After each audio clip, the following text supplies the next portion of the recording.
Bonjour à tous et merci d'être avec nous pour cette autre édition de Droit de Réponse, votre émission de débat et de décryptage des principaux sujets d'actualité parus dans la presse en semaine. Dans la presse cette semaine justement, la crise dans les zones anglophones du pays continue d'alimenter les débats et les articles. D'abord parce que des acteurs politiques de la société civile ont enregistré un certain nombre de réactions dans la presse cette semaine.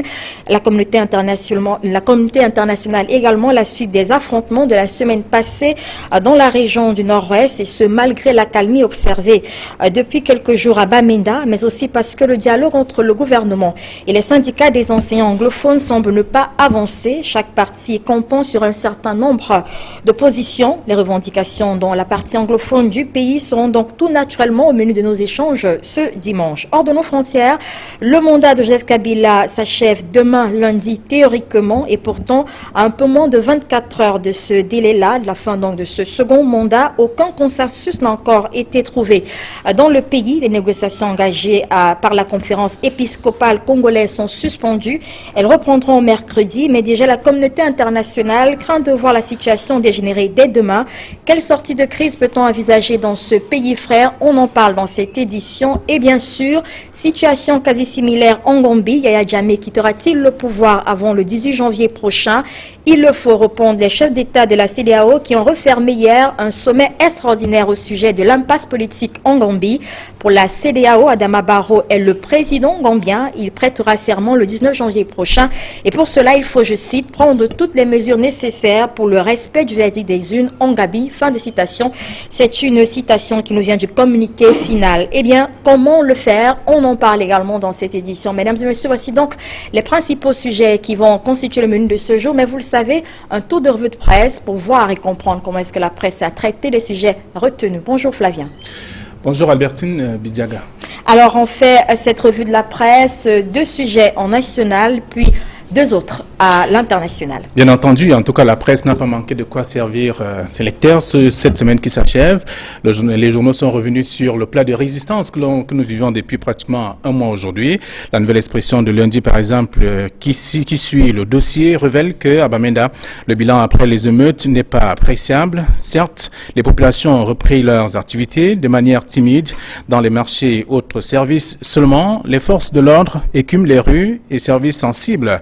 À certains endroits, donc, les impacts des balles sont encore visibles, et surtout les séquelles donc des dégâts causés par les manifestations, dont les familles des morts, c'est le deuil, et certaines ne savent même pas qu'elles sont sauvées, précise d'ailleurs le reporter de la nouvelle expression. À Bamenda toujours, tout reste noir après le jeudi noir, ajoute d'ailleurs le journal du Carrefour Bonakama à Douala. Pour ce qui est du messager, le bilan s'est donc plutôt alourdi au lendemain des émeutes de Bamenda. Si certains tabloïds parlent de 4 morts, le messager dit avoir compté 6 morts, dont 4 corps déposés à la morgue de l'hôpital régional de Bamenda. D'autres ont été donc emportés par des familles donc des victimes.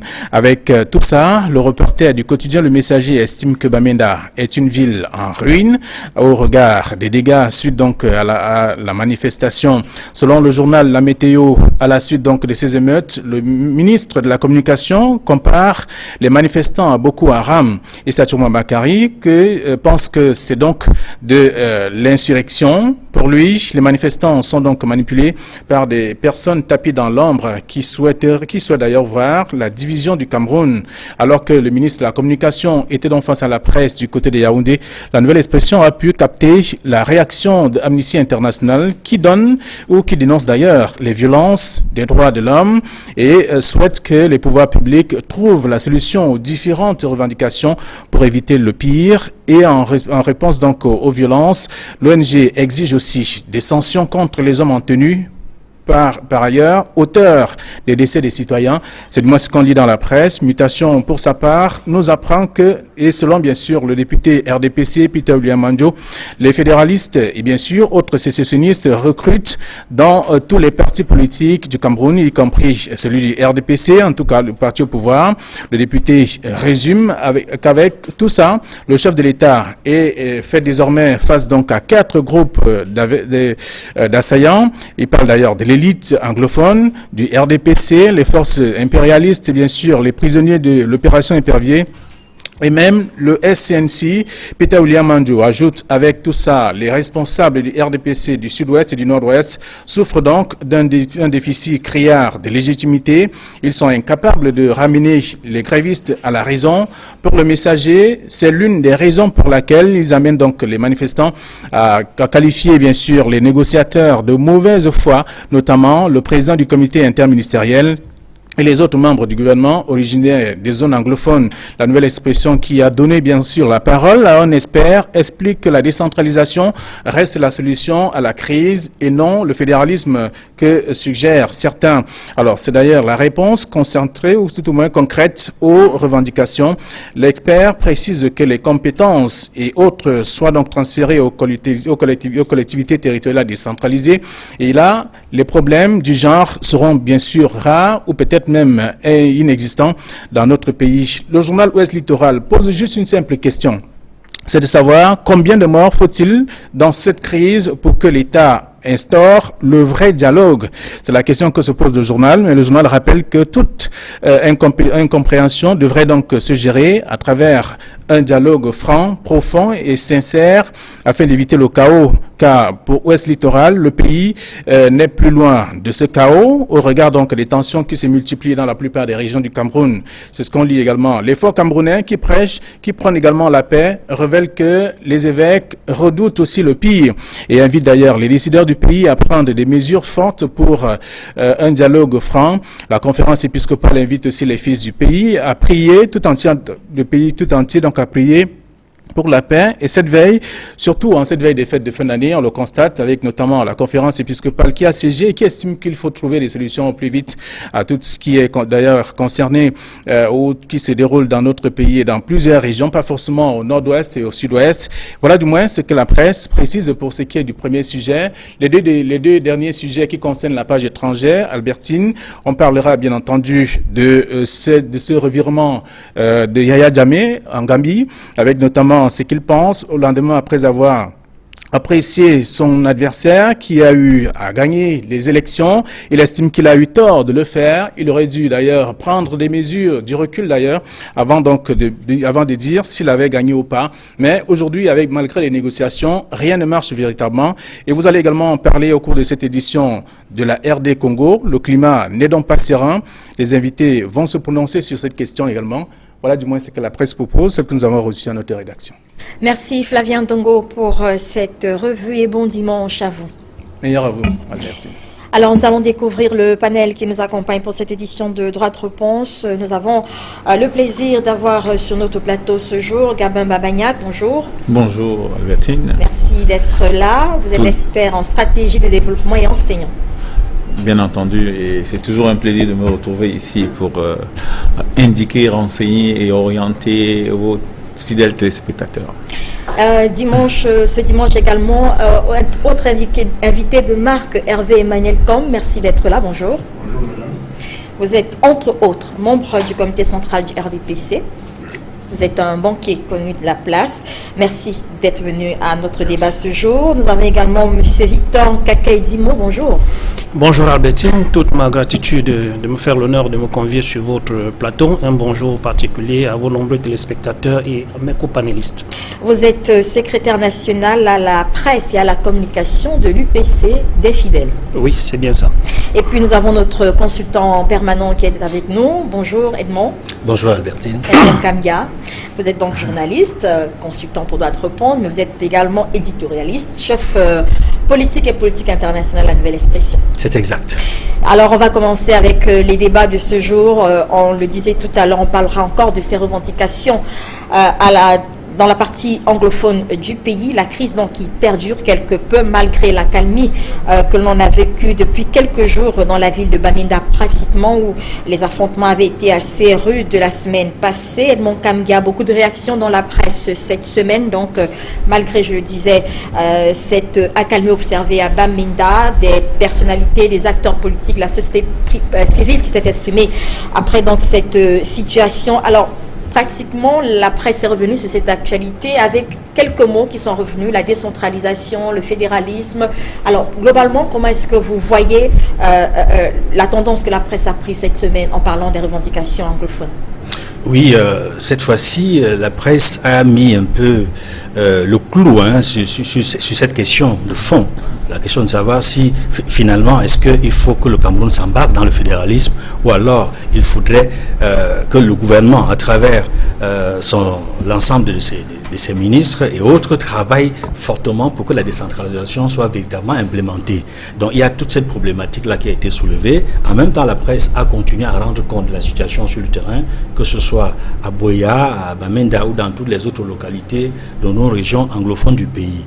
Mais également, la presse a rappelé encore une fois de plus les revendications qui sont faites par les enseignants notamment, qui disent entre autres choses que pour véritablement qui est le débat, si le gouvernement veut montrer sa bonne foi, il faudrait que les enseignants, n'est-ce pas, d'expression française qui enseignent l'anglais dans les régions anglophones, que le gouvernement puisse les faire partie de cette région-là, ainsi que les enseignants d'expression anglaise qui enseigneraient le français en zone francophone, pour montrer la bonne foi du gouvernement avant d'entamer une quelconque négociation. C'est ce qu'ils disent. Peut-être préciser que correctement, ce qu'ils disent, c'est en dehors des enseignants francophones qui enseignent le français, que tous les enseignants francophones qui enseignent les autres langues en anglais partent de la partie anglophone. Oui, et je crois que ce n'est pas une mesure facile à prendre, mais je peux vous dire sincèrement que ce n'est pas une exagération, il y a quelque chose de fondé là-dedans. Parce que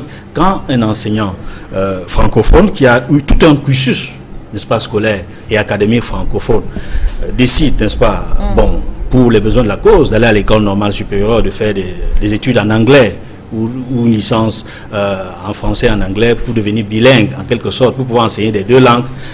Il y a des choses, des spécificités qui ne pourraient pas, malgré sa bonne volonté. C'est-à-dire que dans l'enseignement de la langue, ce sera forcément différent de celui-là qui a eu tout un parcours scolaire académique en anglais et puis qui enseigne l'anglais. Je pense que c'est au niveau de cette particularité-là qu'il faut ouvrir le débat, s'il y a lieu d'ouvrir un quelconque débat sur la question. Gabin, il y a d'autres vocab qu'on a beaucoup entendu, lu dans la presse cette semaine, c'est celui du dialogue, un vrai dialogue, il faut un dialogue franc, dialogue entre les parties. Alors finalement, c'est quoi un vrai dialogue? Est-ce que ce que le gouvernement est en train de faire, a tenté de faire tout au moins avec les enseignants, toutes ces mesures que la presse avait qualifiées de mesurettes la semaine dernière, est-ce que c'est cela un dialogue? Qu'entend-on par dialogue franc avec les manifestants, avec la partie anglophone du pays? Merci de la question. Disons tout simplement que de mon point de vue, il n'y a jamais eu de dialogue. Parce qu'il faut rentrer dans les fondamentaux. Que dit le préambule de la Constitution camerounaise? Parce que pour rentrer dans un dialogue, il faut déjà respecter la Constitution. Alors, un pays qui ne respecte pas sa Constitution ne peut pas rentrer dans le dialogue. Vous avez l'expertise qu'il faut pour investiguer. Qu'est-ce dit le préambule de la Constitution camerounaise? Je vous redonne la parole pour répondre de façon efficace. Que dit le Cameroun est un État quoi? Bilingue. Oui. Et nous devons être fiers de notre diversité culturelle et linguistique. Oui. C'est ce que dit le préambule de la Constitution. Le Cameroun est un pays bilingue quoi? Décentralisé, oui. Le Cameroun est un pays bilingue décentralisé. Donc, à partir de ce moment où on est d'un côté un gouvernement qui ne respecte pas sa constitution, et la démonstration est faite du simple fait qu'aujourd'hui, on n'a pas un conseil constitutionnel. Je vous ai dit la dernière fois ici que la gouvernance, c'est aussi des symboles. Vous ne pouvez pas parler d'un pays, un pays qui a une constitution, qui n'a pas un conseil constitutionnel. On a envie de dire qu'il n'y a pas de conseil. On n'a pas de constitution dans notre pays. Ajoutez au fait qu'on ne la respecte pas fondamentalement. Donc, pour un dialogue efficace, il faudrait déjà que vous vous appropriez votre constitution et vous la respectez. Donc, alors, moi, j'ai envie de dire ici que, au-delà de toutes les considérations, ce qu'on peut retenir, c'est que la décentralisation n'est pas implémentée au Cameroun. Et tout ce que vous voyez là, c'est tout simplement des conséquences à cette démarche, fondamentalement. Excusez-moi de rentrer un peu dans la pédagogie pour dire un peu ce que c'est que la décentralisation. La décentralisation, c'est de donner la possibilité à des populations de se développer par eux-mêmes en tenant compte de leur potentialité, fondamentalement. Et j'ai envie de vous dire que le rôle d'un État, c'est d'améliorer les conditions de vie des populations sur trois leviers. La qualité trois leviers. Le niveau de vie, la qualité de vie et le cadre de vie. La finalité, c'est que la décentralisation apporte à un individu dans une circonscription donnée ce qu'on appelle autonomie, liberté, épanouissement. C'est-à-dire cette capacité, à partir de son potentiel existant, de se développer fondamentalement. Voyez-vous. Alors, le pays est dominé par des insuffisances et dominé par, n'est-ce pas, d'un ensemble de choses qui font en sorte que des populations, à partir d'un moment donné, n'arrivent pas au travers, n'est-ce pas, de ces pourcentalités de se développer fondamentalement. Donc, à partir de ce moment-là, on a envie de dire une chose simple. Il n'y a pas de dialogue. Il n'y a pas de dialogue et les instruments des dialogues ne sont pas installés fondamentalement. La fracture sociale, les insuffisances, l'inégalité structurelle qui créent donc éventuellement cette capacité à ne pas pouvoir se développer à partir de ces potentiels font en sorte qu'en réalité, les populations se sentent méprisées par les gouvernants. Les populations ne se reconnaissent plus en leurs gouvernants. À partir de ce moment-là, chacun utilise les moyens qui sont les leurs pour donner l'impression qu'ils ne sont pas en accord. Je vais chuter en disant que ce qu'on connaît à Bamenda, c'est le prolongement, n'est-ce pas, de ces mémorandums. Le prolongement de ces mémorandums. En fait, c'est le mal-être. Cette idée de socialisme, c'est tout simplement un prétexte, mais la réalité, c'est les conditions de vie économique. Très bien.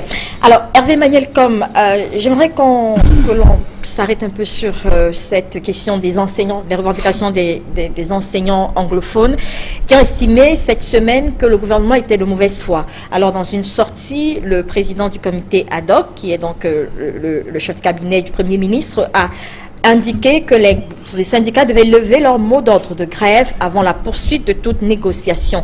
Comment est-ce que vous appréciez cette sortie de Paul Gougoum?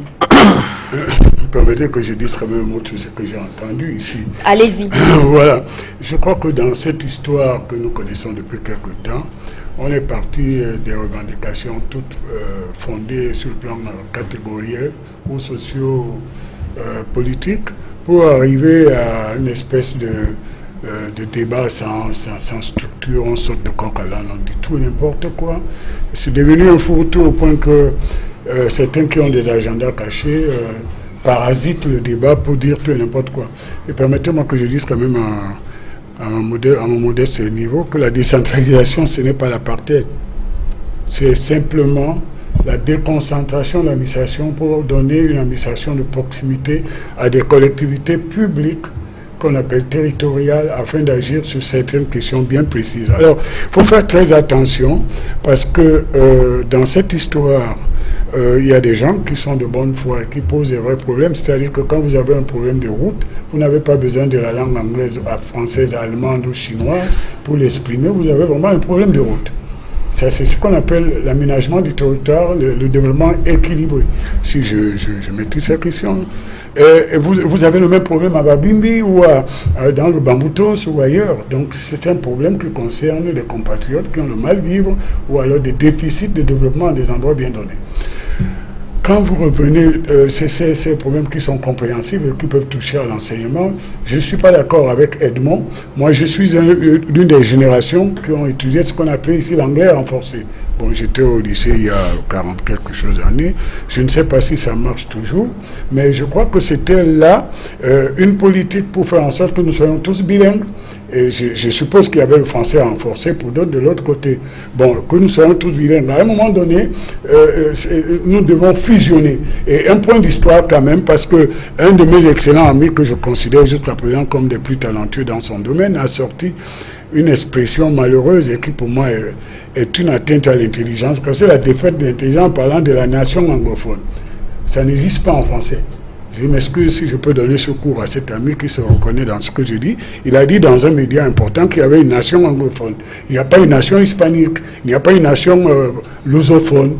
Nous avons le Cameroun, s'il vous plaît, je chute, c'est très important parce que quand on n'a pas ces fondamentaux, on va aller dans tous les sens pour exprimer nos émotions. Alors, je voudrais juste relancer tout simplement. Pour vous, il n'y a pas de problème de décentralisation au Cameroun? Non, je ne l'ai pas dit, madame. Je suis plutôt de ceux qui pensent que la loi sur la décentralisation doit être appliquée parce que d'abord elle est constitutionnelle et que le jacobinisme n'est pas souvent le meilleur véhicule pour le développement. Maintenant, comme vous m'avez interrompu, je reviens, parce que si on ne maîtrise pas les fondamentaux, il y a des gens qui ont un âge un peu trop jeune, et quoi que ça donne le monopole des donneurs de leçons, mais simplement que parfois ils ont de l'ignorance là où ils s'expriment. Le Cameroun n'a été sous mandat que ce soit britannique ou de la France que pendant une quarantaine d'années. Nous sommes d'accord. Avant ça, le Cameroun était quoi? Alémanique, il était quoi? C'était un territoire qui existait avec 900 000 km², une population, et il n'y avait pas à l'époque d'anglophones, de francophones. Nous sommes anglophones et francophones, pas le jeu de la Société des Nations et des puissances qui ont gagné sur l'Allemagne. Et à partir de la conférence de Berlin, ils se sont repartis notre territoire. Et d'ailleurs, c'est un hasard qui veut que les anglophones se trouvent là. C'est même pas un hasard. Les Anglais qui n'avaient pas de territoire important sur la côte ouest du continent africain voulaient avoir un territoire qui soit au moins la taille du Nigeria. Et ils ont choisi donc cette partie pour avoir un continuum territorial. Parce qu'il ne se trouvait qu'au Libéria, disons en Sierra Leone. Et les francophones de la France, qui elle avait sa politique aussi, avaient déjà des territoires de l'autre côté et voulaient qu'il y ait un continuum. Donc c'est le jeu des puissances qui nous ont fait être anglophones ou francophones. Nous sommes d'abord et avant tout camerounais. Maintenant, sur la question des enseignants, on reviendra, monsieur, comme sur la question des enseignants, sur je crois que les sortie. revendications des enseignants sont légitimes dans d'autres aspects que ce qu'Edmond vient d'énumérer. Ça, ce sont que les aspects anecdotiques qu'on définit par la politique d'une nation sur les faits. On confond l'instant, le moment et le temps au Cameroun et surtout chez les intellectuels. Il y a des choses beaucoup plus importantes. Je suis président d'un conseil d'établissement d'un lycée, d'un des plus grands lycées de cette ville. Et le proviseur de ce lycée est anglophone. Et c'est un excellent proviseur. C'est un professeur de physique. Donc je crois qu'il faut aller vers la fusion, rendre notre bilinguisme volontariste et dynamique. Mais les problèmes des enseignants, les francophones, anglophones, ils ont les mêmes problèmes. Vous avez des AVS qui ne sont pas titularisés, qui sont dans la précarité. Vous avez des catégories là-dedans. Donc il faut améliorer la condition de l'enseignant. Juste pour sortir, parce que vous n'avez pas répondu à ma question, je vous demandais, est-ce que la sortie de Paul Gouroumou, qui est donc le président de ce comité ad hoc, qui a demandé aux enseignants anglophones de cesser la grève avant toute négociation? Mais il a raison, madame. Pourquoi? Parce que le ministre n'est pas chez le cabinet, le directeur du cabinet. Donc, alors le ministre Momo a été à la rencontre. Je tiens à dire que pour dialoguer, il faut être à plusieurs, ce n'est pas un monologue. Quand on dit qu'il n'y a pas de dialogue, il a rencontré ses compatriotes enseignants qui ont mis sur la table 11 points de discussion. Et ils ont dit que si un seul point ils avaient une réponse sur un seul point de satisfaction, il lèverait le mot de grève, l'ordre de grève. Le ministre Goumou est rentré à Yaoundé, il a répondu positivement à 2 points, à 2 des 11 points, en leur disant, vous levez l'ordre de grève et nous continuons notre conversation. Que voulez-vous qu'on fasse? Kaké Edimo, votre réaction sur cette sortie du directeur du cabinet du Premier ministre, qui est par ailleurs le président de ce comité ad hoc. Les syndicats ont estimé cette semaine que le gouvernement a fait preuve de mauvaise foi en leur demandant de lever d'abord le mot de grève pour poursuivre les négociations. Je pense que la question est assez profonde et elle est même délicate. Le directeur de cabinet a fait cette sortie en énonçant les points autour desquels le gouvernement a manifesté sa bonne foi pour pouvoir décrisper la situation. Mais si les anciens de leur côté restent campés sur leur position, c'est parce que le malaise il est assez profond et qu'on a laissé la situation peut-être pourrir. Parce que pour aller un peu plus dans le fond, il faut dire qu'il y a eu des états généraux de l'éducation dans ce pays qui ont quand même relevé des points assez importants où un travail sérieux a été fait et au jour d'aujourd'hui on se rend compte que toutes ces résolutions sont restées planquées dans des tiroirs et qu'aujourd'hui la résurgence de ce malaise-là sur le plan de l'éducation est peut-être la manifestation à un degré beaucoup plus grand d'un certain nombre des aspirations vécues par ces compatriotes qui se retrouvent de ce côté du territoire. Bon, il serait, de mon point de vue, judicieux que dans ces rencontres-là, qu'il n'y ait pas d'esprit de condescendance. Parce que peut-être que c'est ce qui choque aussi, que certains se placent dans la posture du donneur de leçons. Ils ne comprennent pas que la situation est assez sérieuse et qu'il faut aller pas à pas, avec méthode, sans exaspérer les uns et les autres et espérer en sortir avec quelque chose d'assez probant. Même si quelque part, à la fin, nous sommes ceux qui pensons que la question devrait peut-être beaucoup plus être abordée dans sa profondeur. Parce que même ce que nos compatriotes anglophones ils proposent là, lorsque vous étudiez cela à fond, il peut apparaître dans une certaine mesure que cela va apparaître pour un certain temps comme étant des solutions d'ordre cosmétique. Le problème, il est beaucoup plus profond. Il est incompréhensible que dans un pays qu'on plus 50 ans après les indépendances, qu'on soit à penser qu'on va avoir un système éducatif à 2 vitesses, des citoyens qu'on va fabriquer avec un certain process d'un côté, et de l'autre côté, d'autres citoyens qu'on va fabriquer aussi avec un process différent. Il est temps, pour embrayer sur la question que vous avez posée à Edmond, que pour ce qui concerne ce dialogue franc, il est temps que les Camerounais, de façon inclusive, de toutes parts, s'asseyent et conçoivent ce qu'ils veulent pour leur pays. Parce que jusqu'alors, ça n'a pas été le cas. Edmond, comme on parle là des enseignants, on pourrait parler également des avocats, mais est-ce que là, c'est le véritable problème? Est-ce que le problème n'est pas plus profond, justement? Est-ce que si le gouvernement réussit à répondre à tous ces problèmes que posent les syndicats des enseignants, par exemple, est-ce qu'on aura réglé cette question de la partie anglophone du pays? Justement, est-ce que le problème, c'est pas aujourd'hui de penser à toutes ces solutions qui étaient proposées par les acteurs qui ont réagi dans la presse, décentralisation, d'autres sont allés plus loin, par exemple, de fédéralisme. Le problème est peut-être plus profond aujourd'hui. Le problème est effectivement plus profond. Je voudrais, avant de répondre à cette question, dire un mot par rapport à la sortie de mon ami Hervé Com, qui m'a indexé tout à l'heure sur l'une des questions qu'on a évoquées tantôt. Je voudrais dire sur le fait précis concernant, n'est-ce pas, cet héritage culturel colonial de la Grande-Bretagne et de la France que nous avons hérité. Quand Hervé nous dit on est d'abord Camerounais, enfin, comme pour insinuer que le reste importe peu. J'ai dit non, le reste n'importe pas peu.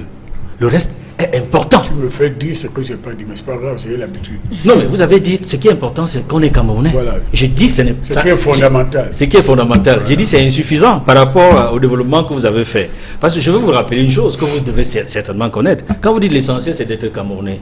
Parce que, de manière... vous insinuez également, sans le dire, que les puissances étrangères, coloniales, c'est au détour de la conférence de Berlin qu'on a tracé toutes ces frontières et que ce n'est pas le plus important, c'est pas essentiel. Je dis non, c'est important parce que ça nous détermine. Oui, je dis ça détermine. Je dis ça détermine. Le poids de l'histoire détermine notre passé, notre présent et notre avenir. Il faut en tenir compte. Pourquoi je le dis? Parce que quand tu dis, nous sommes d'abord Camerounais, oui, mais Camerounais, d'où vient le nom Cameroun? Vous savez très bien que c'est Rio dos Camaroès. Oui. C'est encore les Européens qui nous ont donné ce nom. Et alors? Camaroès, c'est crevette. Quand vous dites que vous êtes Camerounais, ça veut dire que vous êtes une crevette. Oui, alors? Mais alors, vous ne trouvez pas que ça pose problème d'être une crevette? C'est pour vous dire quoi en réalité? Oui. Nous devons assumer. Non, je ne suis pas au sujet. Je vous réponds. Parce que je voudrais que vous puissiez endosser le caractère paradoxal de vos propos.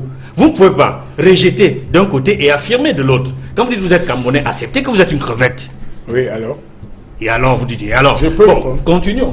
Je peux. Continuons pour dire simplement que nous sommes à la fois francophones, nous sommes anglophones, germanophones, et même arabes pour ceux qui parlent arabe. Il faut les assumer entièrement.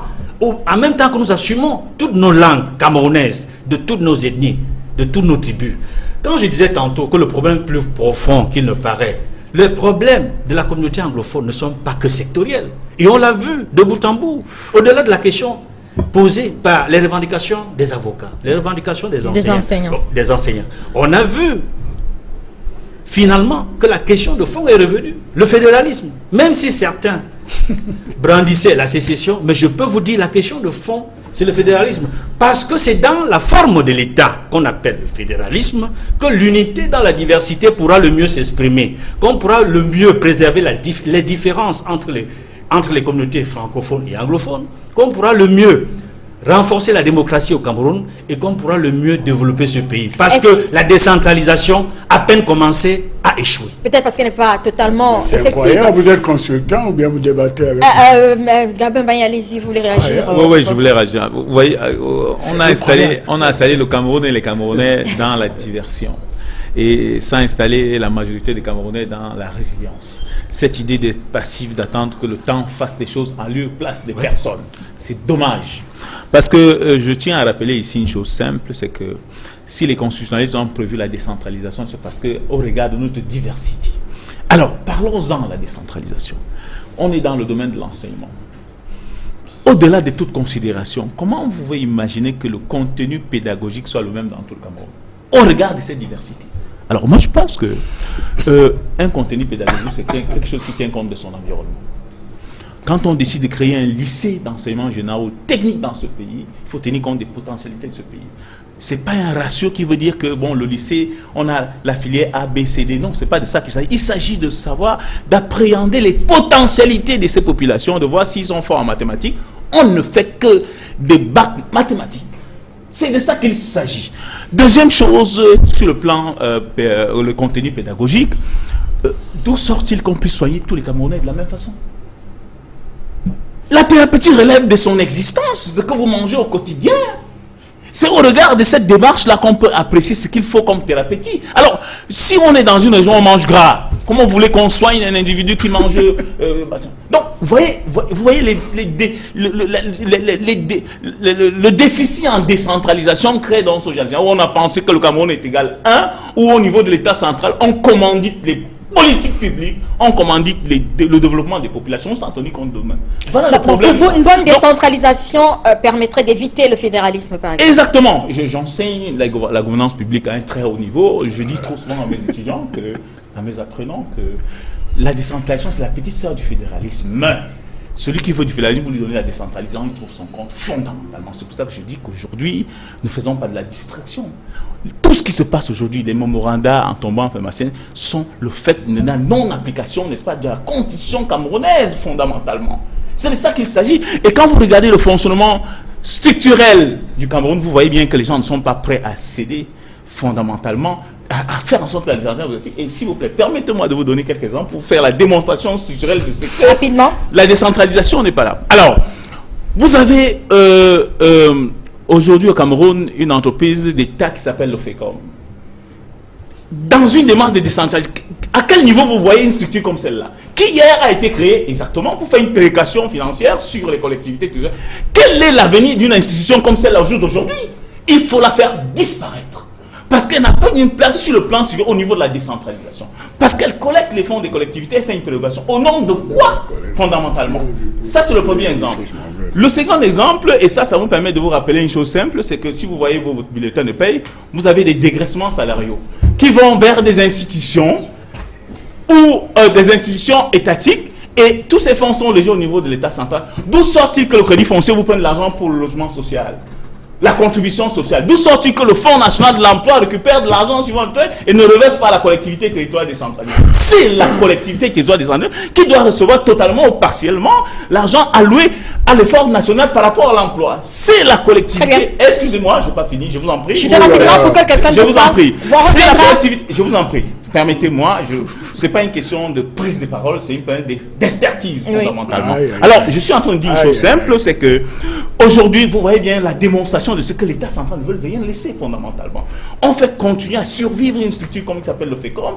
On continue à faire en sorte que le crédit foncier récupère, n'est-ce pas, la contribution nationale à l'effort, n'est-ce pas, par rapport au logement, pendant que les collectivités attendent fondamentalement. Très bien. Voyez-vous? On reviendra à Gabin Babagnac, je vous en prie. Hervé Maniel Combre, vous pouvez réagir justement à ces arguments de Gabin Babagnac. Peut-être rappeler. Non, je ne réagis pas aux arguments. Un très haut niveau que je ne connais pas.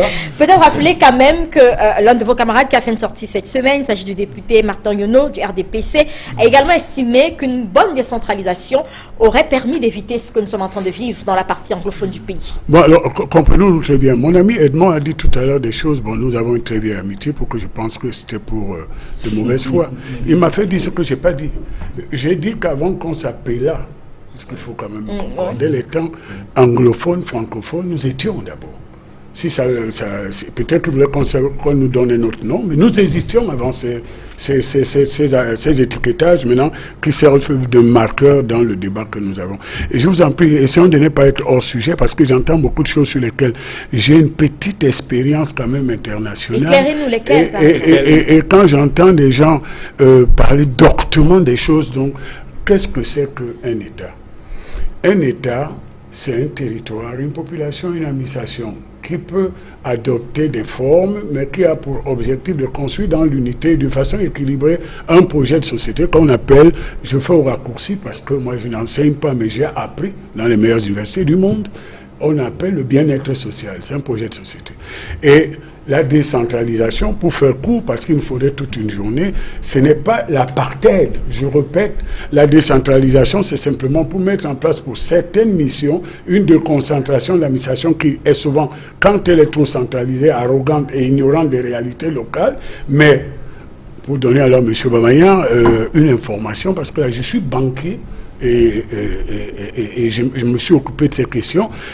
Le FECOM, comme on l'appelle au Cameroun, c'est une caisse de péréquation qui permet à ce que les plus riches partagent un peu avec les moins riches. C'est-à-dire, vous prenez par exemple dans la ville de Douala, toutes les communes, je prends celle de Douala, n'ont pas la même taille ni en démographie ni économique. Parce que vous avez même des communes qui sont que des dortoirs. Alors lorsque vous avez collecté les centièmes et les impôts, si vous voulez un développement qui est équilibré, parce que si vous habitez à Douala 5e, vous avez besoin d'aller par exemple à Douala 3e, il vous faut des routes et tout. Donc on a que c'est une bonne idée. Est-ce qu'elle est bien gérée? C'est un autre débat. Il ne faut pas parasiter un débat pour mettre des questions qui sont... Moi je suis venu ici, vous m'avez annoncé l'ordre du jour qu'il y avait un problème anglophone, disons comme ça. Je n'aime pas ce vocabulaire et c'est parce que ce sont mes compatriotes. Moi j'ai même de la famille biologique dans ces régions. Après vos débats, je vais me rendre à l'anniversaire d'un cousin à moi à Limbe. Et donc, j'ai voulu voir avec vous, apporter mon approche, comment je vois cette question. Alors, quand on vient ici pour essayer de donner des leçons au gouvernement, de faire les meilleurs, on enseigne à ce niveau, on est hors sujet. Il s'agit de trouver une sortie de crise. Très attention parce que vous aventurez sur le terrain, donc vous n'avez pas les... Hervé Mayel, comme ça, juste de trouver une sortie de crise, et ce sera laquelle? Alors, justement. La voici. D'abord, je suis d'accord avec les interventions de départ. Il faut qu'on fasse tout pour respecter la Constitution de notre pays. Et l'un des aspects de cette Constitution, c'est la décentralisation. Les différentes lois qui ont été votées, les textes d'application, font qu'elle n'est pas encore effective. Et effectivement, c'est une piste que nous devons explorer, c'est-à-dire que... Vous rejoignez les autres? Je ne les rejoins pas. Mais je ne oui, les rejoins pas. nous Nous ne nous comprenons pas. Je crains que vous nous passez le temps, pendant une heure, à me faire dire ce que je n'ai pas dit. J'ai dit, madame, que la décentralisation, ce n'est pas l'apartheid. D'accord? Quand je l'ai dit, ça veut dire que, même décentralisé, nous avons une obligation de solidarité économique nationale pour que les infrastructures soient en même temps. Quand j'entends un citoyen censé être expert dire, par exemple, qu'il ne faut pas soigner les gens de la même manière sur tout le territoire, on va où là? Mais je suis donc, désolé, je crois développement. J'ai pas compris. On ne peut pas soigner tout le monde de la même façon. Voilà. Parce que vous ne mangez pas la même chose que tout le monde. Permettez, mais je suis très désolé. Dans une formation sanitaire, vous devez avoir... S'il vous plaît, soyez pas désobligeants, je sais le faire. Dans une formation sanitaire, vous devez avoir une offre de santé équilibrée qui peut soigner tout le monde qui vient. C'est quoi l'équilibre? Très bien, on reviendra. Ouais, ça représente quoi l'équilibre? On reviendra. Je peux conclure. Rapidement, chuter rapidement, vous avez quelques secondes pour le faire. Je peux conclure et que chacun garde son souffle, on n'est pas dans un débat politicien. Non, j'ai voulu dire par là que oui, il y a des particularismes dans certaines zones de notre territoire. Mais nous ne devons pas mettre en place un système qui peut à terme devenir la cause même du schisme de la République, parce que l'apartheid n'est pas l'avenir. Et je termine en disant, quand dans une forêt vous passez 2 fois devant le même arbre, c'est que vous êtes perdu. Ceux qui mettent sur la table le débat sur le fédéralisme, ils sont hors sujet et complètement hors du... On reviendra. Alors, M. Kaké, j'aimerais toujours poser le problème de ces enseignants, parce que c'est un sujet qui est assez abondamment revenu dans la presse cette semaine. Alors, les enseignants qui sont, disons, campés sur leur position. Il faut absolument, les enseignants anglophones pour préciser, il faut absolument qu'on enlève tous les enseignants francophones dans la région anglophone et qu'on y mette des enseignants. Ça, c'est l'apartheid. Est-ce que vous pensez que ce sera possible? Est-ce que vous pensez finalement qu'on pourra trouver une base de dialogue avec ces enseignants-là? Est-ce qu'on pourra s'en sortir si le gouvernement reste campé sur ses positions, puisque le gouvernement, le Premier ministre a dit que ce n'était pas possible d'enlever tous les enseignants francophones dans ces parties. Est-ce que ce sera possible de trouver finalement un dialogue, d'établir un dialogue entre les deux parties? Madame, c'est un souhait. Dans ma première prise de parole, je vous ai dit qu'il était nécessaire que les uns et les autres aillent à cette table de discussion avec beaucoup de bonne foi, sans condescendance, dans le souci et dans l'esprit de décrisper la situation. Bon, maintenant, je pense aussi profondément que il y a quelque part une volonté d'obtenir grand hein, dans ce processus qui est annoncé. Et on peut dire peut-être que c'est de bonne foi parce qu'on est sur le champ, on a commencé par les revendications corporatistes qui ont déteint sur le champ politique et maintenant les gens estiment qu'autour de cette négociation-là, il faut peut-être mettre la barre à un certain niveau pour obtenir quelque chose d'assez plausible. Bon, je ne peux pas m'empêcher de dire quelque chose au sujet de ce que j'ai entendu. Il faut avouer que je reviens en disant que les questions sont beaucoup plus profondes parce que l'État post-colonial on est à une phase de l'État post-colonial où la construction de la nation n'a pas suffisamment intégré des éléments d'ordre sociologique et même un certain héritage historique. Je m'explique. Dans cette partie méridionale qui est aujourd'hui rattachée à notre pays, il y a eu une certaine exposition à une certaine culture qui est la culture britannique. De même que de l'autre côté, les Camerounais qui étaient au Cameroun oriental ont eu une exposition à la culture dite française.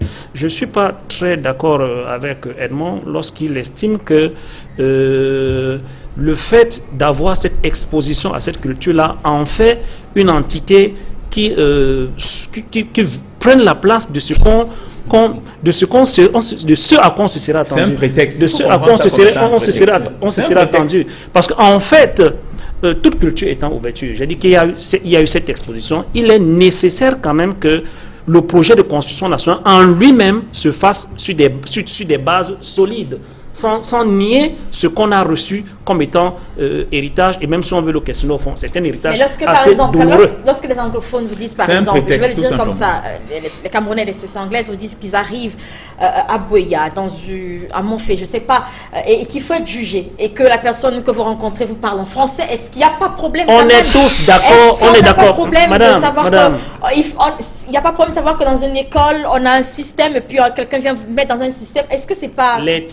L'état fonctionnel du régime sous lequel nous sommes, on est tous d'accord que c'est un problème. C'est pour ça que je disais que dans la projection de cette constitution, on n'a pas tenu compte de certains éléments d'ordre sociologique. On ne peut pas nommer quelqu'un qui aille dans la partie où la langue d'usage c'est l'anglais, qui ne sache pas manier cette langue, qui ne sache pas dire bonjour en anglais. C'est un problème. On est tous d'accord que c'est un problème. Bon, maintenant, ce que je refuse un peu, c'est que dans les langues globales qu'on a de la Constitution de notre vivre ensemble, qu'on s'arrête sur les artifices. Voyez-vous? Donc, l'anglais et le français, c'est un héritage. Nous avons un projet commun à construire et à consolider. Au-delà de la langue, il y a de la culture aussi. Il faut aller au fond. Il faut aller au fond. Quel type de citoyen on veut avoir? Dans quel pays voulons-nous vivre? Quelle projection il faudra avoir? Donc, il va de soi que on n'a pas la même perception de la forme de l'État, comme disait Edmond tout à l'heure. Les uns, dans la tendance, entre guillemets, qu'on peut dire ceux des durs, ils pensent qu'il faut aller même jusqu'à la sécession. Bon, ceux qui pensent qu'il y a un certain nombre de frustrations de ce côté, dans leur conception, ils pensent que ces frustrations peuvent être résolues dans le cadre d'une fédération. Maintenant, en tant qu'organisation politique, nous, à l'UPC, nous pensons que nous sommes pour un État central, un État unitaire, mais fortement décentralisé. Une décentralisation réelle où les populations sont impliquées dans les questions qui engagent leur vie au quotidien.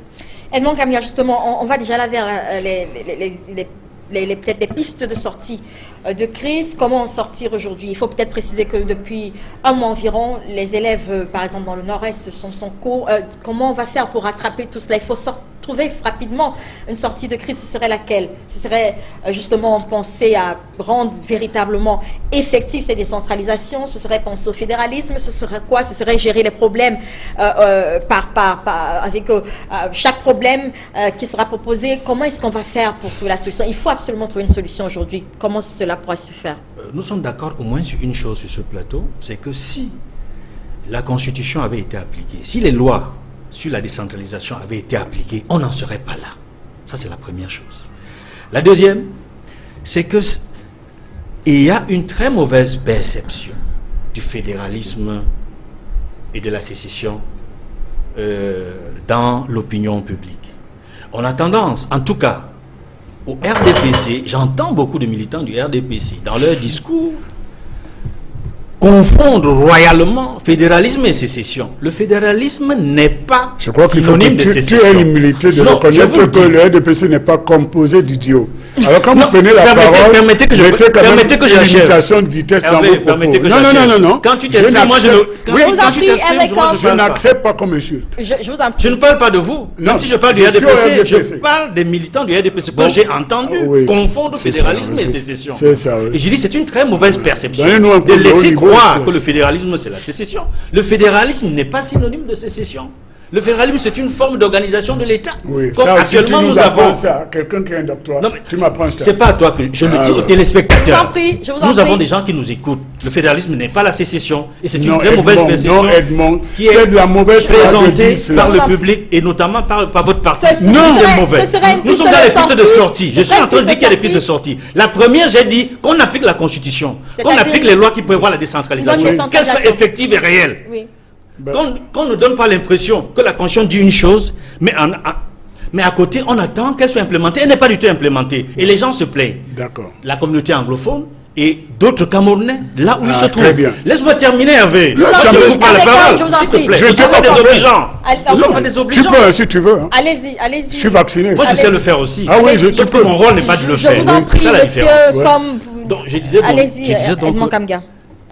le fédéralisme, et je l'ai dit tantôt, est une forme de l'État qui peut être utilisée si le gouvernement se rend compte que ce qui a été prévu dans la Constitution n'est pas la meilleure forme à implémenter. Puisque 20 ans après, on n'a pas abouti. Mais pour sauter de décentralisation presque Rien inexistante. n'empêche de réviser la Constitution sur la au forme de fédéralisme, l'État. on n'a pas Parce que sauté une fondamentalement, étape, on il n'a pas s'agit sauté une étape, de là. vivre ensemble. Parce que ce que réclament nos frères et sœurs anglophones, parmi, je dis, au-delà des revendications sectorielles, il y a un problème fondamentalement politique. Je dis la forme de l'État. Parce que je vous assure que la plupart des... La solution à la plupart des questions sectorielles qui sont posées ne peuvent se résoudre efficacement que dans le fédéralisme. C'est ce que j'essaie de vous dire. Gabem Babagnac, Gabem Magnou, il a sorti aujourd'hui de la crise, cette crise anglophone comme on l'appelle. Ce serait comment appliquer finalement les lois sur la décentralisation? Parler seulement de la crise anglophone sans tenir compte des mémorandas qui ont suivi, ça veut dire c'est de légitimité l'inertie fondamentalement. J'ai envie de dire qu'il faut prendre tout ce paquet-là. Tout ça est lié. Et tout ça est lié. Et ça interpelle la gouvernance. Mon grand frère Aimé, comme tout à l'heure, nous expliquait ce que veut dire la péréquation en parlant du FECOM. Ben écoutez, le chef de l'État a eu l'intelligence de créer au sein de deux ministères des directions générales. Au ministère de l'économie, il a créé la direction générale de l'économie, la direction générale de la planification de la programmation. Au ministère des Finances, il a créé la direction générale des impôts, la direction générale du Trésor, la direction générale des impôts, du Trésor et des douanes. C'est à ce niveau qu'on pense les politiques, c'est à ce niveau qu'on fait les prélégations. Et quand on a compris quelqu'un d'intelligent, il comprend bien que des histoires comme le Crédit Foncier, le FECOM ne doivent plus exister. Pourquoi? Parce que, écoutez, madame, de quoi on parle là? Aujourd'hui, le FECOM est en train de construire un immeuble de 12 milliards à un quartier de 3e zone. C'est avec l'argent de qui? L'argent des communes. Le Crédit Foncier, depuis son existence, n'a financé que pour 300 milliards de francs l'accès au logement social au Cameroun, le logement tout court. Elle reçoit 2 milliards de francs, n'est-ce pas, du trésor public tous les ans. C'est ça, c'est factuel. Voilà la réalité. Qu'on ne vienne pas raconter n'importe quoi ici. De toute façon, je ne suis pas venu pour ça. Donc, ce que je veux dire, c'est quoi? C'est qu'au jour d'aujourd'hui, on voit bien qu'il y a des doublons. La structuration sur le plan administratif fait la démonstration de ce que les gens n'ont pas compris, c'est que la décentralisation fondamentalement. Vous demandez à M. Gilles Doré Ndongo, qui est ministre de la décentralisation depuis longtemps, il ne va rien vous dire, il ne sait même pas ce que ça veut dire. Ah si, il sait. Il ne sait pas. Non, il sait, je peux te garantir. Je peux te S'il garantir. vous plaît. C'est comme je vous en prie, vous allez avoir la parole tout à Les l'heure. premiers de sa promotion, il sait de quoi il parle. Oh là là. Oui. Allez-y. Cette bestialité du RDPC, premier de la promotion. Pardon. Mais de quoi il s'agit là? Pardon. Je vous en Parce prie. qu'on a été premier de la promotion, forcément. Pardon, Non, on vous passe. ne savez pas de quoi il Ils sont s'agit. combien à Konengi qui ont Je été vous en premier de la prie, pas de promotion? on reste Ils sur sont le- nombreux. on reste sur le- S'il vous on plaît. reste sur le débat. S'il vous plaît. Oui, allez-y, Moi, je suis monsieur. pas venu, je n'ai pas fait 300 km pour faire de la Alors, distraction. allez- Alors, ce que Vous je suis en êtes train de hors dire, sujet. c'est que dans cette affaire, il faut comprendre les Camerounais. On a commencé par les mémorandats. Avant ça, il y a beaucoup de choses. Maintenant, il y a la réglementation. Je vous dis, c'est un prétexte, le fédéralisme. C'est un prétexte. Les raisons sont essentiellement économiques. Les Camerounais souhaitent se développer à partir de leur potentiel, à partir, n'est-ce pas, de leur référentiel économique. On est en train de vous mettre un deuxième pont sur le verrouille à côté du premier. Vous allez demander à qui pour que ça se passe? Vous voulez faire l'autoroute Douala-Yaoundé, vous allez demander à qui? Vous voulez faire l'autoroute Yaoundé-Simalène, vous allez demander à qui? Regardez Yaoundé, regardez la circulation.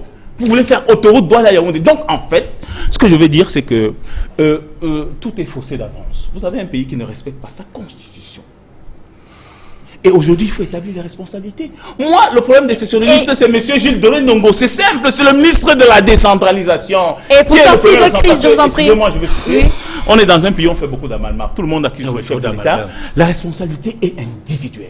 Je sais ce que ça veut dire un décret présidentiel. Quand on vous confie une responsabilité, soit vous démissionnez parce que vous n'en avez pas les capacités, soit vous faites le travail qu'on vous a demandé fondamentalement. Donc, le sécessionnisme qu'on regarde, c'est un prétexte, je vous le dis, et c'est le prolongement d'un ensemble de rayons, d'un mal-vivre qu'on connaît. Et vous allez voir avec les prochaines échéances électorales comment les gens vont s'exprimer dans ce domaine. Hervé Emmanuel comment on sortira de cette crise-là? Je suis navré parce que même quand on peut être d'accord, M. Babagna, non seulement le ton et sa condescendance font qu'on s'éloigne. Mais je respecte le droit de l'Est quand même. Non. D'abord, je voudrais faire une parenthèse. Monsieur Kamga, on ne peut pas revenir sur la forme d'un État tous les matins au gré des émotions ou des humeurs des uns des autres. Il y a eu un référendum sur la forme de notre État et mon compatriote vient de vous dire qu'on ne peut pas revenir là-dessus. Bon, donc je vais aller... Vous préférez que le pays se brûle, que la grève continue et que les gens en meurent? Je peux continuer. Ok, allez-y. Lorsque je vais clôturer sur cette parenthèse et je vais me permettre de donner un cours de sciences politiques à certains, est-ce que ce serait le fédéralisme des 10 régions plus un État central ou simplement d'une zone anglophone qui n'est même pas cohérente du point de vue de la démographie et qu'est-ce qu'il a dit tout à l'heure de l'ethnographie? Il y a une grande différence entre l'autochtone du sud-ouest et celui du nord-ouest, nous le savons tous les deux. Est-ce que ceux qui écrivent dans ton journal, comme mon ami Célestin Béziki qui s'est trompé de programme, que le fédéralisme serait la réponse? Ce serait un fédéralisme à 11, parce qu'il faut aussi contrer l'État central. J'espère qu'on est d'accord là sur le plan juridique. Oui. Parce que quand vous avez fini de faire le fédéralisme, donc de mettre en place des États fédérés, il faut faire un État central qui a au moins quelques 3 fonctions régaliennes qu'on ne peut pas diviser. La guerre, les affaires étrangères. Les affaires étrangères et tout ça. Donc, personne ne répond là-dessus. C'est du bavardage, c'est un concours de sémantique. Alors, donc, si c'est pas du fédéralisme, comment on sortira la question? Ce n'est pas la voie. Je suis dans la même voie que M. Bavayan, moins son ton. N'est-ce pas? Parce qu'il faut qu'on se comprenne quand même sur certains fondamentaux. D'accord? Quel que soit le dynamisme des régions, des départements, des villages, tous les villages n'ont pas la même chance historique et actuelle dans l'accès au niveau du développement. Or, le rôle de l'État, et c'est là que nous qui faisons la politique sommes intransigeants, c'est que nous devons avoir une construction d'un bien-être équitablement reparti sur l'ensemble du territoire, pour qu'on ne soit pas dans l'apartheid. Parce que si vous dites que maintenant, oui, on va garder de l'argent, simplement, chaque région va garder son argent, il y a des régions qui n'auront aucune infrastructure. Parce que les infrastructures, madame, attendez, donc j'arrive là aux solutions. Nous sommes d'accord qu'il faut aller vers une décentralisation dynamique, mais attention. Alors, M. Babagna, là où nous avons un problème, mais nous pourrons le régler à l'extérieur en parlant expert, j'aime pas me revendiquer cela, mais je trouve que je suis quand même expert en finance. Je le sais. Dans tous les pays du monde, il y a une caisse de péréquation. Même si on la désigne pas par le nom FECOM comme au Cameroun, d'ailleurs je ne comprends pas pourquoi on l'appelait FECOM. Parce qu'en mettant en place une caisse de dépôt de consignation, on peut, dans certaines de ces activités, instrumentaliser pour équilibrer le développement. Donc, moi je suis d'accord avec toi sur le fait qu'il faut aller très vite dans la décentralisation, parce que c'est d'abord l'avenir. L'administration trop centralisée, arrogante et qui parfois n'écoute pas le quotidien, c'est terminé. Mais pour finir sur Gilles Doré-Ndongo, je le dis pourquoi? Parce que c'est un monsieur, puisqu'il est ministre, mais c'est un garçon, puis c'est mon jeune frère de quartier, et que je connais depuis qu'on est tout enfant, et je n'accepte pas qu'on puisse le faire passer pour quelqu'un qui ne sait pas, parce qu'il a toujours été très bon. C'est pour ça que j'ai fait cette sortie. Mais la décentralisation... c'est la solution. Non, c'est une voie dynamique, parce que, bon, Babagna et moi, on n'est pas d'accord. Pour développer un pays, il faut des infrastructures. Parfois, ces infrastructures, c'est un peu trop, parce qu'on construit trop de sièges d'immeubles au lieu de construire ce qui apporte une valeur ajoutée. Mais c'est une des voies. Mais il ne faut pas porter atteinte à ce qui est essentiel, l'unité de notre pays. Et je finis pour dire comme Babania que, d'ailleurs Edmond l'a dit aussi, on a eu ce problème avec Boko Haram. Parce que Edmond et moi, on suit les questions de défense. On a envoyé des officiers dans l'extrême nord au commandement qui ne comprenaient aucun dialecte de l'endroit. C'était pas bien. Je prends cet exemple pour dire que ce n'est plus une question. D'ailleurs, moi, je suis aussi anglophone puisque je parle anglais, même si je ne parle pas bien. Mais nous devons avoir une politique dynamique de renforcement de ce qui est bien pour nous, c'est-à-dire notre bilinguisme. Donc, je suis d'accord avec Babania, renforcer le bilinguisme, renforcer la décentralisation, mais non à toute politique de couvre-feu où on va demander à un francophone de demander un laissez-passer pour entrer à Limbé. Je dis non. Là, on rentre dans quelque chose d'inacceptable. Et puis les gens qui ont brûlé le drapeau, il faut en parler aussi. Quand ça vous arrange pas, vos amis là, on dit aux États-Unis on brûle les drapeaux. Non, nous n'acceptons pas cela. Ce sont des entreprises de chaos qui sont antinationales et qu'on doit combattre. Le dialogue, oui, mais le désordre, non. Pour sortir, la quête de cette question. Pour sortir, j'ai donné la position qui est celle de ma formation politique sur la forme de l'État, un État unitaire fortement décentralisé. Mais il faut dire pour sortir qu'il est légitime que la forme de l'État soit questionnée par quelques citoyens que ce soit. Et que si cette forme de l'État est questionnée, il faut des assises nationales inclusives pour que les Camerounais se regardent les yeux dans les yeux et posent les jalons de leur vivre ensemble. Très bien, on va donc... Avec quelque chose à dire. Juste pour citer, moi, au-delà de tout, je rassure mon grand frère que je suis en accord parfait, intelligence avec lui, et j'ai envie de dire une chose simple. Le problème du Cameroun qui se manifeste par ce genre de mémoranda et ces forums, c'est que il est question d'alléger le poids de la puissance publique vers l'initiative publique. Font partie de la question actuelle. Voilà. Ça, je suis d'accord. Je dis le problème de la décentralisation et même de tout au Cameroun, c'est que il faut alléger le poids de la puissance publique sur l'initiative privée. C'est-à-dire qu'à partir d'un endroit particulier, on n'a pas moyen, n'est-ce pas, de se donner. Juste un exemple pour chuter fondamentalement. Au Cameroun, à défaut d'être à l'ENAM, à l'école, pour accéder, n'est-ce pas, à des fonctions que vous connaissez, vous pouvez faire des affaires. Alors, regardez l'image dans les affaires. Vous gagnez un marché public, on vous demande d'enregistrer le contrat et on vous demande, n'est-ce pas, de payer un ensemble. C'est-à-dire que vous avez déjà fait l'effort de gagner un marché et on vous dit enregistrer le contrat. C'est-à-dire qu'on vous demande de dégager sur vous pratiquement 5 à 10% pour enregistrer le contrat. Pourtant, on peut prendre les frais d'enregistrement au fur et à mesure des décomptes qu'on vous paye. Deuxième chose, vous avez un conteneur qui est au port, qui est garde, là, qui est coincé et tout ça. On ne veut pas discuter avec vous, vous dit, bon, écoutez, on vous laisse passer, vous donnez un moratoire de 6 mois. On vous dit non, il reste là, et après on le vend aux enchères. Ont-ils l'initiative, ont-ils l'inventivité, l'ingéniosité des Camerounais? Mais ça, c'est la simplification du secteur. Oui, non, pour comprendre une thématique, à la fin, il faut simplifier le débat pour dire donc une chose, c'est qu'il est question qu'on allège le poids de la puissance publique sur l'initiative privée. Et regardez, le budget, bientôt, il va être homologué par le chef de l'État. Vous allez encore voir une chose, c'est que on va acheter encore des grosses voitures, un ensemble de choses. Vous vous avez jamais posé la question. Écoutez, chaque année, oui. Mais c'est Albertine, juste pour chuter, juste vraiment une seconde pour chuter, parce que c'est très important et c'est ça qui crée de la frustration. Vous vous avez posé la question de savoir pourquoi dans chaque budget d'investissement on achète beaucoup trop de voitures? C'est pour une raison simple. C'est-à-dire que la voiture, quand on l'achète, la voiture est égale à une voiture de service, dont on a la possibilité de recruter son cousin et son rachète.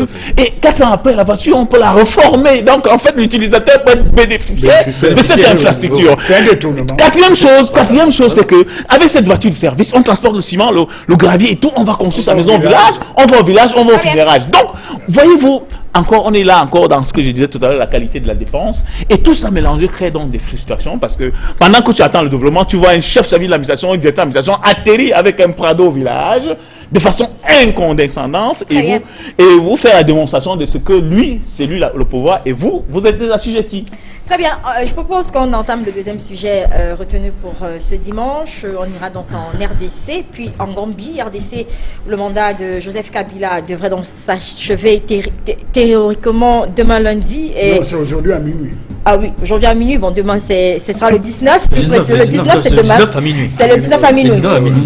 Le 19 à minuit, donc Joseph Kabila, mais jusqu'à l'heure actuelle, moins de 24 heures justement avant la fin de ce mandat, il n'y a pas encore de consensus dans le pays et la suspension hier, il y a eu suspension hier de ce dialogue qui a donc été entamé par la conférence épiscopale du pays. Edmond Kamga, les négociations sont suspendues, elles vont reprendre mercredi prochain, mais déjà la communauté internationale craint pour la journée de demain. On estime que ce pourra être une journée tendue dans le pays. Est-ce que la conférence épiscopale a des chances de réussir quand même? Il faut peut-être préciser qu'elle a eu l'exploit d'avoir mis tout le monde sur la table, ce qui n'a pas été fait depuis que les négociations ont été entamées dans ce pays. Est-ce qu'il y a des chances de réussite avec cette négociation?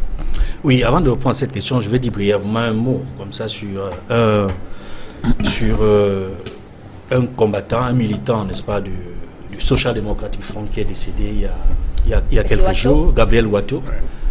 J'observe avec beaucoup d'étonnement, avec un profond désarroi, n'est-ce pas, le silence et l'indifférence de la hiérarchie locale, régionale et nationale du Social Democratic Front. Ce sont tes amis. Hein. Vis-à-vis, n'est-ce pas, de ce militant, cadre, membre du NEC, ministre du Shadow Cabinet, n'est-ce pas, qui nous a quittés. Je dois saluer ici, n'est-ce pas, le déplacement des personnels de la commune de Ndiombe-Pendia, qui sont venus dire de vive voix, exprimer de vive voix leurs condoléances à son épouse et à ses orphelins, et terminer pour m'adresser à la hiérarchie du SDF, pour dire qu'il ne sert à rien d'attendre la dernière minute, la dernière seconde pour faire un éloge funèbre artificiel, n'est-ce pas, et j'allais dire pathétique, sur un combattant qui a tout donné, qui a sacrifié toute sa vie pour le parti, qui a milité pour des causes nobles, pour son parti et pour son pays. Pour revenir donc en RDC, alors est-ce que cette conférence, cette négociation entamée par la conférence épiscopale a des chances de réussite? Oui, la conférence épiscopale nationale du Congo, qui a à sa tête des évêques, on sait également qu'il y a Laurent Monsengo, qui avait dirigé la conférence nationale souveraine à l'époque, n'est-ce pas, du temps d'Isaïe, de Mobutu, qui est aujourd'hui l'un des conseillers du pape. Ce sont ses confrères évêques qui ont entamé depuis plusieurs jours déjà ce dialogue. J'ai dit ça a une chance, pourquoi? Parce que pour la première fois, Etienne Tshisekedi, qui a boycotté tous les dialogues, a accepté de discuter avec les évêques. Donc, les évêques ont rencontré Etienne Tshisekedi et toute son équipe du rassemblement, c'est-à-dire l'équipe radicale qui n'a pas du tout voulu de ce dialogue-là. Les évêques ont également rencontré le président Kabila Joseph. Les évêques ont également rencontré l'opposition qui avait participé au dialogue. Donc, au jour d'aujourd'hui, un accord n'a pas encore été pris, mais il y a de bons sentiments. C'est-à-dire qu'on a le sentiment que si toutes les parties parviennent à trouver un consensus, peut-être que la journée du 19 décembre et du 20 décembre ne seront pas explosives, mais la seule inquiétude, c'est que ce dialogue, enfin, cette concertation a été ajournée au 21. J'espère qu'avant d'ajourner, n'est-ce pas, cette concertation, des mesures ont été prises entre les différentes parties pour éviter que les choses se gâtent au cours de la journée du 19 décembre. Pourquoi? Parce que la MONUSCO, la mission des Nations Unies au Congo, est en état d'alerte. Parce que la MONUSCO a vu ce qui s'est passé en République démocratique du Congo les 19 et 20 septembre dernier. Il y a eu des morts. Il y a eu des dégâts matériels énormes. Le siège de l'UDPS a pratiquement été brûlé. Donc, il faudrait éviter qu'il y ait autant de morts, qu'il y ait des dégâts matériels au cours des journées des 19 et 20 décembre. Donc, je dis, il y a une perspective. Au cas où, ça dépend de l'engagement de chacune des parties. Monsieur Kakedimo, est-ce que on peut quand même penser que c'est de bonnes augures? Il a déjà dit quand même de voir Etienne Tshisekedi participer déjà à cette négociation entamée par l'Église catholique. Mais le fait de savoir aujourd'hui, c'est presque certain que Joseph Kabila n'a pas l'intention de partir. Est-ce qu'on peut éviter le chaos? Non, moi je ne voudrais pas qu'on joue le lecteur de boule de cristal. Je crois que Joseph Kabila n'a encore rien dit. Il n'a encore rien dit.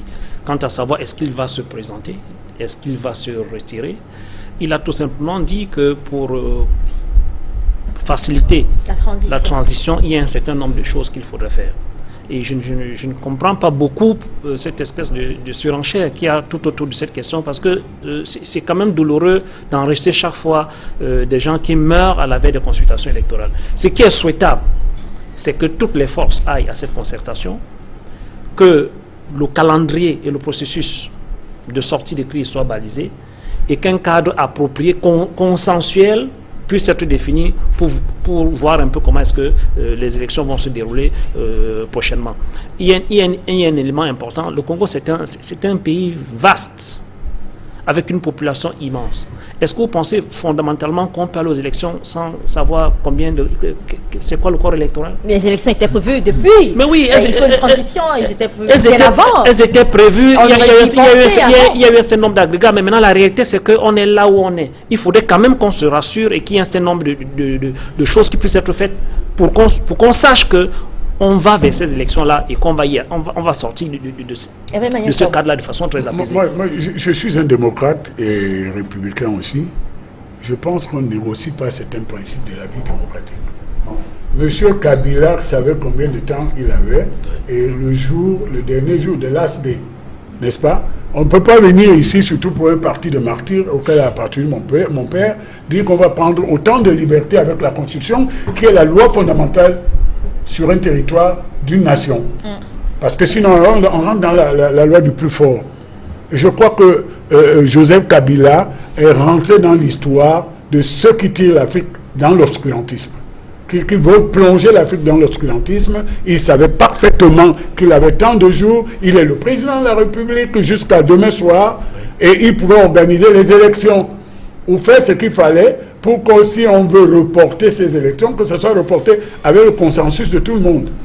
Alors il est totalement inacceptable de lui trouver des raisons de son silence ou de ce truc. J'ai une nuance par rapport à ce que Edmond vient de dire. Je ne suis pas un enthousiasme de la privatisation de l'action publique, en politique comme dans l'administration. Les interventions de groupes religieux, des congrégations sans égidio, tout ça c'est très bien. Mais c'est une forme de démission de l'État, de droit, où on va chercher des organisations qui ne sont pas démocratiques, c'est-à-dire personne ne les a élus, simplement parce qu'on aurait une soutane ou une robe. L'autorité morale. S'il te plaît, non. C'est bien ce qu'ils font quand ils peuvent participer à la résolution. Mais, encore une fois, c'est la démission de l'Afrique sur le chemin de la construction de la démocratie.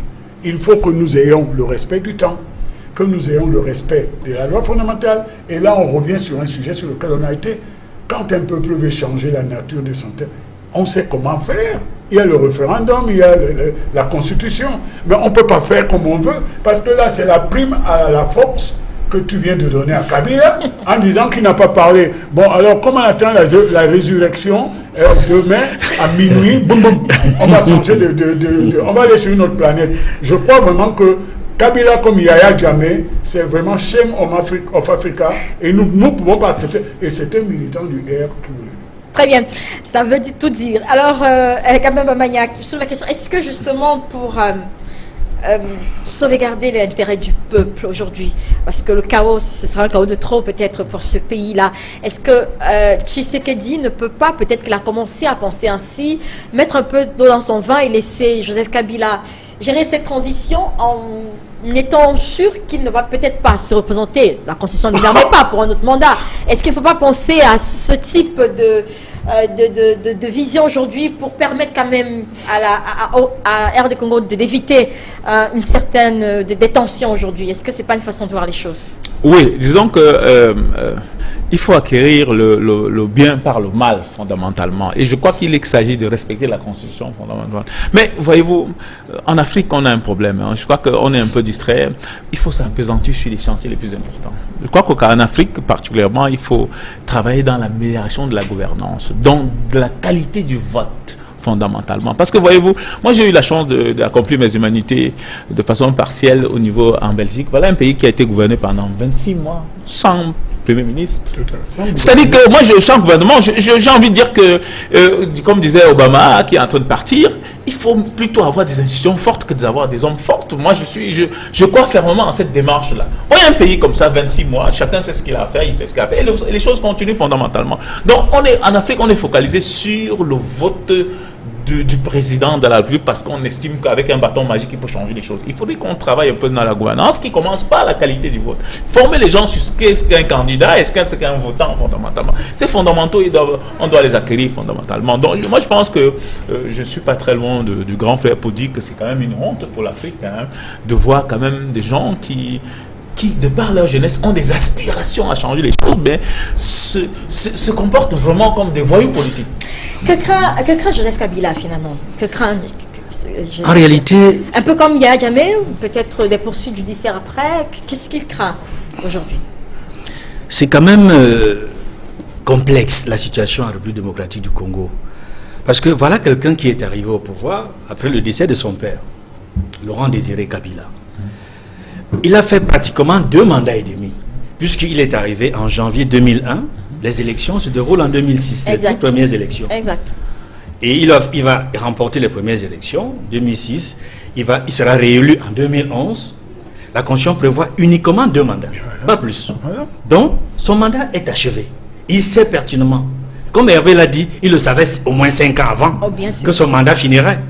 Donc, tous les arguments qui ont été développés par le gouvernement congolais, et notamment également par la commission électorale, qui a donné l'impression de ne s'être pas préparé, que le fichier électoral ne peut être disponible qu'en juillet 2017. Et curieusement, le fameux dialogue qui avait pour facilitateur Edem Kodjo, a laissé entendre dans l'une de ses résolutions que les élections ne peuvent se dérouler qu'en mars 2018. Or, la commission électorale dit que le travail est prêt en juillet 2017. Que va-t-il donc se passer entre juillet 2017 et mars 2018? Donc tout cela donne l'impression que on est dans une agenda caché. C'est-à-dire, oui, effectivement, il y a un agenda caché. En tout cas, ce qui est clair, c'est que Joseph Kabila ne veut pas quitter le pouvoir. Il s'accroche au pouvoir. C'est un très mauvais signe. C'est vrai, il est jeune, mais c'est la preuve même qu'en réalité, s'il est jeune, il peut quitter et revenir plus tard. Pourquoi pas?